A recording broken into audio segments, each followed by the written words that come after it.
Gracias, presidente. Bienvenido, señor secretario. Prometo solemnemente dedicar mi vida al servicio de la humanidad, velar ante toda por la salud y el bienestar de mis pacientes, respetar la autonomía y la dignidad de mis pacientes, velar por el máximo respeto por la vida humana. Recuerdo estas palabras, usted las dijo en la Declaratoria de Ginebra como médico. ¿Y por qué le recuerdo esto? Porque hoy usted, como el titular de la Secretaría de Salud, como servidor público y como doctor, es su responsabilidad velar y proteger la salud de 120 millones de mexicanos. ¿Y qué respuesta han tenido las y los mexicanos? Ninguna, secretario. Un secretario que mejor ha querido transferirle la responsabilidad a una subsecretaría. Se lo digo con todo el respeto que se merece, señor secretario. La secretaría a su cargo ha tenido un aumento año con año de presupuesto, no muy grande, pero ha tenido. Y le voy a explicar cómo no se está reflejando. Si bien existe un mayor presupuesto cada año, esto no se ha traducido en beneficio para los mexicanos, quienes han tenido que asumir parte del costo de la atención de salud que están recibiendo en los hospitales. Déjeme explicarle por qué. A 10 meses del nacimiento del Instituto de Salud para el Bienestar, el INSABI, ¿dónde están las reglas de operación que se tenían que haber publicado y ya tendrían que haberse operado? ¿Cómo están trabajando en este momento sin reglas de operación, señor secretario? Y que desgraciadamente afectan a los demás, a los más desprotegidos, porque todos los que estaban en Seguro Popular, muchos de ellos dicen que no han podido tener acceso al INSABI. Se extinguió el Seguro Popular, se extinguió el Fondo de Gastos Catastróficos por más de 100,000 millones de pesos, recursos que se empleaban para enfermedades como esclerosis múltiples, para enfermedades de diferentes tipos de cáncer o como para una pandemia como la que estamos teniendo hoy por COVID-19 y que sin embargo empezaron a usar estos recursos desde el año pasado para el gasto corriente. Y aquí quiero hacer un énfasis. Hay un desabasto de medicamentos oncológicos para atender los diferentes tipos de cáncer, principalmente de niñas, niños y mujeres. El cáncer infantil es la primera causa de muerte. Es necesario garantizar una atención oportuna, cosa que no está sucediendo y que muestra de ello son las manifestaciones que se están viendo en diferentes estados, así como en la Ciudad de México. ¿Qué está pasando con las compras de medicamentos? ¿Se están realizando o no?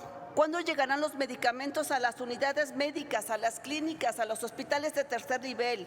Por otro lado, existe un riesgo de brote de la enfermedad prevenible por vacunación, como es el caso del sarampión, como el caso de la hepatitis. ¿Qué se va a hacer en México ante este desabasto de medicamentos? No se están vacunando. ¿Cuál es la estrategia que se va a tener del esquema básico de vacunación para niños menores de 5 años? ¿Cuentan con todas estas vacunas en existencia? ¿Dónde están estas vacunas? ¿Las tienen en una bodega? ¿Por qué no llegan a las unidades médicas? Sobre todo a los lugares, a las localidades donde existe población más vulnerable. ¿Esto cuándo va a suceder, señor secretario? En otro tema, llegó al mundo la pandemia, llegó a todos los países del mundo, pero en muchos o en la mayoría de ellos se ha caracterizado por la pronta reacción por parte de sus gobiernos, cosa que en México no pasó. ¿Y qué es lo que pasó en México? Primero reaccionó la sociedad, primero reaccionaron las escuelas privadas, de tener el confinamiento, de usar cubrebocas, y después reaccionó el gobierno federal que tenía que haberlo hecho como un principio. ¿Qué pasa con COFEPRIS? ¿Por qué en medio de esta crisis grave, lejos de sumar y apoyar al sector salud de una forma rápida y eficaz, de autorizar ventiladores, de autorizar medicamentos contra el cáncer, de autorizar todos los insumos que requieren el cuerpo médico, no se tuvo a tiempo? Hasta 5 meses se tenían que esperar para ser autorizados. Desgraciadamente ocupamos el primer lugar a nivel nacional en el fallecimiento del profesional de salud, por la mala calidad de batas, por la falta de insumos, por la falta de protección y sobre todo por falta de protocolo del sector salud, les diera a los médicos para enfrentar cómo iban a trabajar y cómo iban a cuidar a los contagiados por COVID. Las cifras de COVID en nuestro país son alarmantes. El día de ayer, 29 de septiembre, se reportaron 738,000 casos, pero si nos vamos a lo que ha dicho el subsecretario Gatell en conferencias mañaneras o lo que dijo en el modelo Centinela, estamos hablando que de 738,000 casos que se han reportado, si lo multiplicamos por 8.6, tendríamos 6.3 millones de contagios o de casos positivos de COVID. Esa es la realidad. Si nos vamos a las defunciones, que tenemos 77,000 defunciones, y nos vamos por 2.6 casos más, como lo dijo el subsecretario Gatell y el modelo Centinela, tendríamos 2 millones de defunciones, que sería esto la realidad. Y termino con esto diciéndole, secretario, ¿nos puede detallar cuántos médicos capacitados que operan ventiladores cuentan con el sector de salud? ¿Cómo están manejando el tema de los ventiladores? Se sabe que cuando no saben capacitar o no saben utilizar los ventiladores, les truenan los pulmones a los enfermos. Se sabe por parte de 28 entidades que 6 de cada 10 ventiladores no funcionan. ¿Qué va a pasar con la compra de los medicamentos para el resto de este año y para el año que viene, 2021, cuando deberían de estar comprando ya desde este momento para poder no tener desabasto y sobre todo la distribución que le llegue a la unidad médica, a la localidad? En otro tema, ¿cuál es la estrategia de la temporada de la influenza?